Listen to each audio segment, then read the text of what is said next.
So once you've landed the interview, I want to walk you through a few things that'll help you go through that process. So a critical thing to practice is walking your resume. So what this means is, often a recruiter or the hiring manager will say, give me a rundown of your resume or what you've accomplished. And so what you really want to do is not talk about yourself for very long.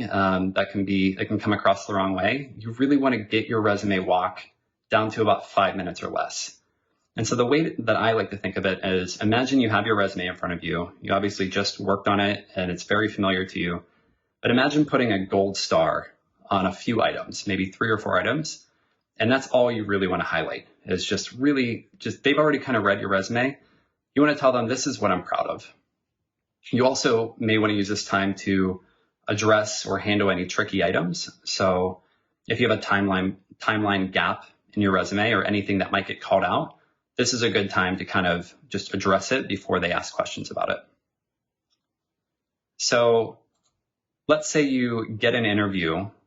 Typically, your first touch point with the company is going to be with a recruiter. And so what I like to do is think through, what is their end goal and strategy? So think through from their side, from your side, what is trying to be accomplished here? So oftentimes the recruiter has been prepped by the hiring manager and they have organizational background. So their goal is really to filter applicants for the hiring manager. So your role is to be one of the people that gets filtered to the hiring manager.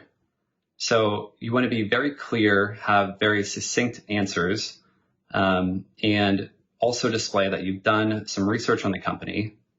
You need to be prepared for some pretty high-level questions. So you'll get questions like, why do you want to join our company? And then maybe some light culture fit questions, but it's pretty high level. And you also get a chance to ask them questions before you talk to the hiring manager. So things that you want to be prepared to ask them are, what is the history of this role? Is this a brand new role because of expansion, or did somebody get promoted or fired? And so here is where you can dig in and get some context before you even speak to the hiring manager. This is typically also the person that you can talk to understand benefits, comp structure, and the overall interview process. Be aware, though, if you ask any technical questions, they may defer most of these questions to the hiring manager. Keep in mind their role is to filter the best applicants for the hiring manager, pretty much to save them time. Another thing to be mindful of is to balance your confidence. So you want to come across as confident, but it can be tricky. You do not want to be overconfident because that can be a negative. So just be very mindful of how confident you are and how you're holding yourself.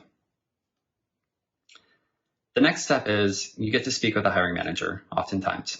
So once again, think through what is your end goal, what's their end goal, and then just develop a strategy.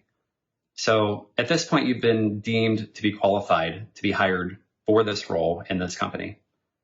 Now what the hiring manager is doing is they're comparing you against your competition. They're checking for culture fit, and they're evaluating if you would be worth continuing on to a panel or a larger interview process.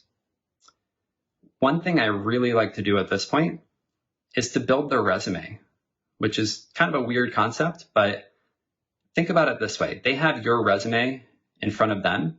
You should have theirs. And what you'll find is it's interesting. You get to dig into them through LinkedIn and just understand, what's their background? Where have they worked? And this will be very helpful when you're talking with them. You won't even realize it, but you'll naturally interweave some context from their background, maybe in a question that you ask them, how do they relate this role to a prior role? And it'll just show that you've really done your homework. It's a very, very useful thing to do. While you're doing that, it's fun sometimes, but also very helpful to find a common link. So can you tease out, do you share a hobby or a particular area of interest? So this is an area where, you can kind of get away from the interview process and develop a personal relationship with the hiring manager before you even kind of get in the door. So when you're researching for the interview, you primarily want to be researching, company, about the company. You want to be intelligent when you're speaking about the company, and they're going to ask you questions about the company. So make sure that you have a pretty good understanding of who the company is, as well as the company culture.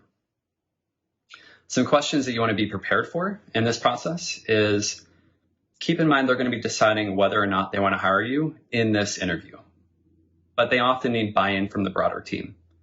So they're likely going to test out your resume, your technical expertise, and then also understanding, do they want to work with you? And so they're gonna figure out the culture fit at this point in time. A really critical area here is to make sure you have at least 5 well thought out questions. These are not the high level, standard questions. Try and come up with some very engaging questions where they'll physically say to you, that's a great question. Try and figure out, what are those questions where I can ask them. So some examples would be, can you provide an example where you developed an employee? Or, I love this question, how did you view the company during the interview process?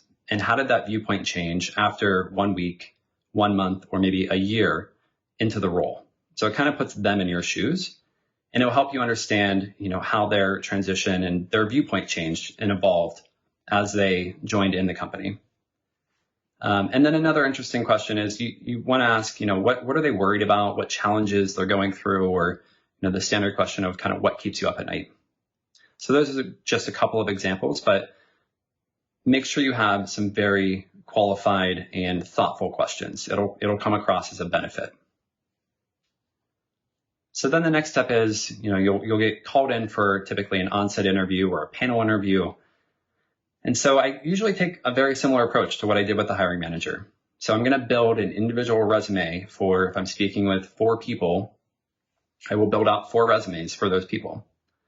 But then the next step is I develop questions specifically for those people. So if one person is in marketing, one person's in HR, one person might be in sales, you want to ask very tailored questions for those people.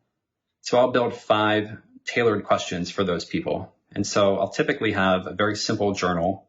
The left side will be their resume that I built. The right side will be 5 tailored questions. Very simple, not a lot to look at in front of you. It's not distracting, but it's a very helpful reference point. And then if you have time in between interviewers, you can kind of go very quickly and scan through it and remember, this is who I'm talking to, this is the background, these are the questions I want to ask. What I found too is you'll often get through those 5 questions with a few of the people. And so I have a backup page with 10 standard questions, and I just kind of work down those questions if I get through all 5 tailored questions. So it's always helpful to have backup questions. When you prep for the interview, I often treat it as, it's your Super Bowl, or it's you're prepping for a big race, and I take it very seriously. But one thing I do to prep that helps me that might be different is I try and make myself as happy and confident as possible. So that can mean something different for everyone, but for me, it means, if I'm driving to the interview, I'm going to listen to a band that was, or my favorite concert, like a recording of my favorite concert from my favorite band. And what I found is, I'll uncontrollably belt out the lyrics on the way to the interview, and it just naturally makes me happy and confident, and, singing in the car, on the way to the interview. And it might sound strange, but what I found is my voice sounds more natural and confident. And it's just one thing that kind of helps me de-stress and just get excited for the interview. Another very obvious thing is to make sure you arrive very early. So you want to avoid any stress the day of your interview, and the last thing you want is to be stressed out because you're running late.